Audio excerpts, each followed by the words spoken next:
One paid $63,000, the other paid $2 million.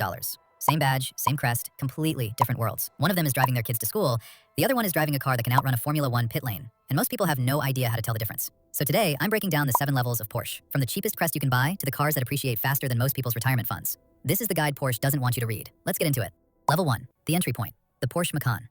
This is where almost every Porsche buyer starts, and this is where Porsche makes a remarkable amount of money. Starts around $63,000. A 2.0-liter turbo 4-cylinder, 261 horsepower, 0 to 60 in roughly 6 seconds. Respectable for an SUV. For a Porsche, it's the slowest entry point the brand has offered in decades. Here's the part Porsche doesn't advertise. The Macan shares its platform with the Audi Q5. Same bones, same Volkswagen Group architecture. Porsche refined the chassis, retuned the suspension, added better materials, and stamped the crest on the hood. The result is genuinely a better driving car than the Q5. But the gap in price is larger than the gap in engineering, which is the entire point of a luxury badge. The Macan isn't a bad car. It's a very good SUV. But it is not the Porsche experience most people think they're buying. Smart move here is to buy used. A 2-year-old Macan lands closer to $45,000, and the first owner has absorbed the steepest part of the depreciation curve. Buying this new is the most expensive way to look like you understand cars while not yet understanding cars. Level 2, the Cayenne. This is where the engineering starts to justify the price tag. The Cayenne starts around $80,000, with 650 horsepower and a 0 to 60 of 3.1 seconds. In a full-size family SUV, that's where things start to get interesting. Bigger platform than the Macan, real air suspension, twin-turbo V6 standard, V8 in the upper trims. And this is the car that genuinely saved Porsche. In the late 1990s, Porsche was quietly failing. The brand was weeks away from being absorbed by Volkswagen. Then they released an SUV. The enthusiast community spent 6 months writing obituaries for the brand, and then every single one of those enthusiasts bought one. The Cayenne has been the company's profit engine ever since. Every 911 GT3, every Carrera GT, every Le Mans program for the last 20 years was funded by Cayenne buyers. This is where the price actually starts to make sense. The Cayenne S is the pick, around $100,000 properly optioned. And from here on, things get expensive very fast. Level 3, the Panamera. This is Porsche's answer to a question most brands never properly answer, which is what happens when you try to make a luxury sedan that actually drives. Panamera starts around $105,000. The Turbo SE Hybrid reaches $220,000 with 771 horsepower and a 0 to 60 of 2.9 seconds. A 4-door executive sedan, posting supercar numbers, with a rear seat that comfortably fits adults on a long drive. The Panamera looks like a 911 that grew up, got a job, and started wearing a suit. Long roofline, 4 full doors, rear seats with ventilation, heating, and massage. The hybrid powertrains are the real story here. That technology traces directly back to Porsche's Le Mans prototype program. You're effectively driving trickle-down endurance racing technology to the office. The honest take. Most people don't need this car. If you rarely carry rear passengers, a 911 makes more sense. If you regularly carry adults who expect space and refinement, this is the move. Level 4. The 718 Cayman and Boxster. Mid-engine, rear-wheel drive, 2 seats, and some of the best handling you can buy for under $100,000 from any manufacturer in the world. The Cayman starts around $73,000. The Cayman GT4 RS sits at $160,000 with a naturally aspirated 4.0-liter flat 6 producing 493 horsepower, revving to 9,000 revolutions per minute. The base cars use a turbocharged 4-cylinder that some owners criticize for not sounding like a traditional Porsche. They're correct. Step up to the GTS or the GT4 and you get the flat 6. Once you've heard that engine at full throttle, every other engine sound becomes a reference point measured against it. This is the part Porsche doesn't advertise. The Cayman is, by most objective measures, better balanced than the 911. Mid-engine layout, near-perfect weight distribution, lower center of gravity. Every automotive journalist who has driven both back-to-back knows this. Porsche knows this. That is why Porsche has spent decades quietly limiting the Cayman's performance ceiling, because if the Cayman were ever allowed to outperform the 911 on paper, no one would buy the more expensive car. The Cayman is the better driver's tool. The 911 is the better status object. That is the real hierarchy, and most buyers never learn it.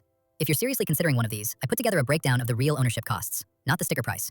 Insurance, maintenance intervals, tire replacement, the service items that surprise first-time Porsche owners. It's linked below if it's useful. Level 5, the 911. This is the car that doesn't need an introduction, but it does need to be properly explained. The base Carrera starts around $122,000. The Carrera S pushes $140,000. The GT3 sits at $225,000. The GT3 RS at $240,000. The Turbo S at $240,000. And then there are the limited editions, the Sport Classic, the Dakar, the S/T, where the sticker price becomes whatever the dealer decides it is that morning.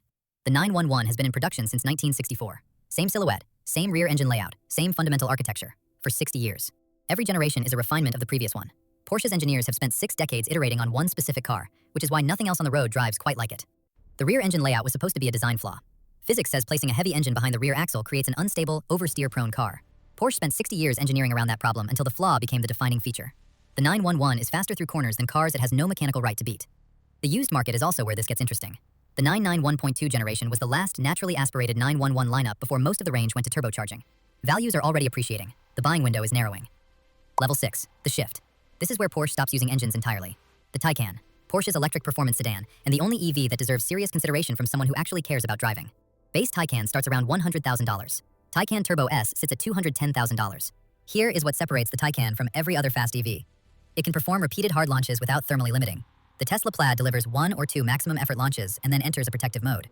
The Taycan simply continues. Porsche engineered its thermal management system to handle sustained abuse because Porsche engineered this car the way it engineers every other car, assuming the owner will actually use the performance. But the Taycan is, structurally, a Porsche in every way that matters mechanically. It handles, it brakes, it carves, it communicates with the driver. It simply does all of that in silence. This is the level where the brand's future is being written. Level 7, the final level. This is where Porsche stops being a car company and becomes an asset class. The 918 Spider, produced from 2013 to 2015. 918 units built, because Porsche is deliberate about these things. A 4.6-liter V8 hybrid producing 887 horsepower. 0 to 60 in 2.2 seconds. Top speed, 214 miles per hour. Original sticker, $845,000. Current market value, $2 to $3 million depending on specification and mileage. It has appreciated every year since production ended. The Carrera GT, produced from 2004 to 2007. This is the one serious collectors quietly prioritize above every other Porsche. A 5.7-liter V10 derived from an abandoned Le Mans prototype program. 605 horsepower. A 6-speed manual transmission with a shift knob made from beechwood because Porsche's engineers wanted the absolute lightest possible material. Original price, $440,000. Current market value, $1.5 to $2 million. The Carrera GT is widely considered the last truly analog hypercar. No traction control worth mentioning. No electronic driver aids insulating you from the car. It has a reputation for being unforgiving at the limit. It also has a reputation for producing the single greatest engine sound ever fitted to a road car. These cars are not daily drivers. They live in climate-controlled storage. They emerge for concours events